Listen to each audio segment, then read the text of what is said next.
Hello everyone, আমি অপরূপা। আজকে তোমাদের জন্য নিয়ে এসেছি গণেশ পূজার কিছু সুন্দর সুন্দর মুহূর্ত। ভিডিওটা আপলোড করার কথা ছিল বহুদিন আগে, কিছু পারিবারিক অসুবিধার জন্য আমি ভিডিওটা এডিটিং করতে পারিনি, তার জন্য তোমাদের থেকে ক্ষমা চেয়ে নিচ্ছি। যাই হোক, আমাদের পাড়ায় কিন্তু আগে গণেশ পুজো হতো না। গণেশ পুজো হতো কিন্তু গণেশ মন্দিরে হতো, কিন্তু আমাদের পাড়ায় হতো না। এই গত 3 বছর ধরে আমাদের পাড়ায় গণেশ পুজো হচ্ছে, আর আস্তে আস্তে প্রচণ্ড ভিড় বাড়ছে। যত দিন যাচ্ছে, যত বছর যাচ্ছে, তত মানুষ অত্যধিক পরিমাণে মানুষ হচ্ছে। সবাই জেনে যাচ্ছে যে এখানে পুজো হয়, সবাই এখানেই চলে আসে। আমরা বেরিয়েছিলাম পুজোর প্রথম দিন, যেহেতু আমাদের বাড়ির একদমই কাছে কি আর বলবো, আমি, আমার বান্ধবী আর আমার বান্ধবীর ভাই মিলে 3 জনই চলে গিয়েছিলাম। আর আমি যখনই বের হব, গরম থাকবে না তা তো হয় না, এমনিতেই গরম, তার উপর আবার মানুষের ভিড়, একদম বয়েল হয়ে গিয়েছিলাম। আর এখন দেখো ঢাকের আওয়াজ শোনা যাচ্ছে, কিন্তু নিশ্চয়ই আরতি হচ্ছে, তাই ঢাকের আওয়াজ শোনা যাচ্ছে। যেহেতু সন্ধ্যার সময়,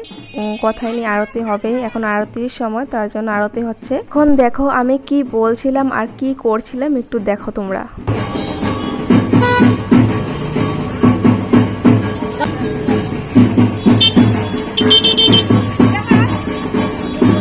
গণেশ পূজা গণেশ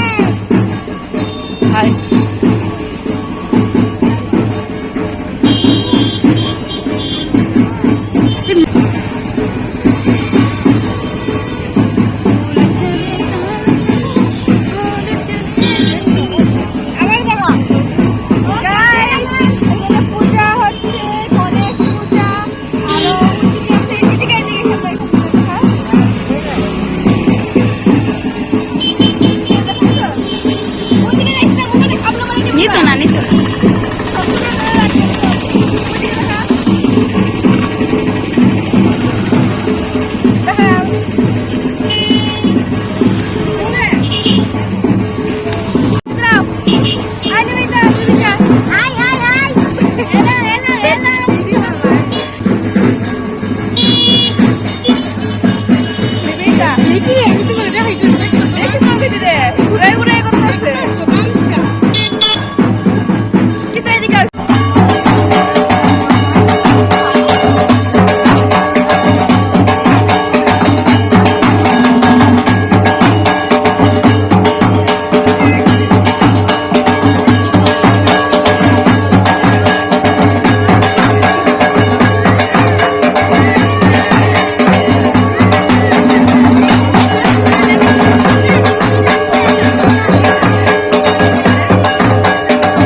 সো গাইস, আরতি শেষ হয়ে গেছে। এবার আবার আমরা বসবো, একটু সময় বসবো, দেখবো কোথায় কিছু পাওয়া যায় কিনা, প্রসাদ দেয় কিনা। প্রসাদের আশায় বসে আছি, প্রসাদ খাওয়াবে, আবার একটু ফাংশনও হবে, তার জন্যও বসে আছি। ফাংশন যেহেতু কালকে হবে, আজকে হবে না, জানি না, আমি ঠিক কিছু জানি না। এখান থেকে আমার বান্ধবী বসে আছে, সবাই চেয়ারে বসে আছে, ঠাকুর দেখছে। আরও অন্যদিকেও আরেকটা ঠাকুর আছে, তোমাদেরকে দেখাবো। প্রসাদের আশায় আমরা কিন্তু বসে আছি, দেখা যাক কি হয়। আবার অন্যদিকে তাকিয়ে দেখছি কি ছোট ছোট বাচ্চারা রেডি হয়ে আছে ডান্স করবে বলে, মনে হচ্ছে ডান্স করবে, ডান্স প্রোগ্রাম হবে, তাই একটু দেখবো। সবাই রেডি হয়ে আছে, আর আমি আমার বান্ধবীকে বলছি কিছু খেতে ইচ্ছা করছে, খিচুড়ি প্রসাদ খেতে ইচ্ছা করছে, কখন দেবে। আমি আমার বান্ধবীকে বলছি, যাই হোক একটু ডান্স প্রতিযোগিতা দেখবো, এক্ষুনি শুরু হয়ে যাবে, তোমরা কিন্তু কোথাও যাবে না। আর আমি একটুখানি শো করবো, বেশি দেখাতে পারবো না। এই দেখো,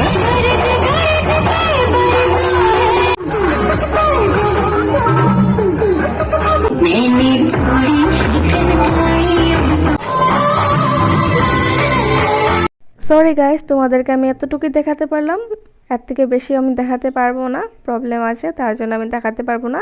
আর এইদিকে তাকিয়ে দেখি, ও মাই গড, এখানে খিচুড়ি দেওয়া শুরু হয়ে গেছে। আমি তাকিয়ে তো অবাক, তাড়াতাড়ি ভাবছি আমি তাড়াতাড়ি নিয়ে নেই, শেষ না হবার হয়ে যায়। তারপর এই গরমে আর এই ভিড়ের মাঝে চলে গেলাম আমি খিচুড়ি নিতে, অনেক কষ্ট করে গাইস, ঠেলা ঠেলি ধাক্কা ধাক্কি করে বাটি ভরে খিচুড়ি নিতে পেরেছি। আর এইদিকে দেখো গাইস, এত পরিমাণে ভিড় হয়েছে। তখন বলেছিলাম যে যত সন্ধ্যা হবে, যত রাত বাড়বে, যত প্রসাদ দিবে তত ভিড় হবে। এখন প্রসাদ দেওয়ার সময় হয়ে গেছে। বন্ধুরা, একটা সত্যি কথা বলবে তোমরা, আমার ক্ষেত্রে কিন্তু এমনটা হয়, তোমাদের ক্ষেত্রে হয় কিনা জানি না। আমার 50 ডিগ্রি সেলসিয়াস যদি গরম দেয় না, তবুও যদি মন্দিরে কোনো পূজা হয়, যদি আমাকে প্রসাদ খেতে ডাকে, আমি কিন্তু কোনো সময় না করব না, কোনো সময় বলবো না যে এত গরম দিয়েছে আমি খিচুড়ি খেতে পারবো না।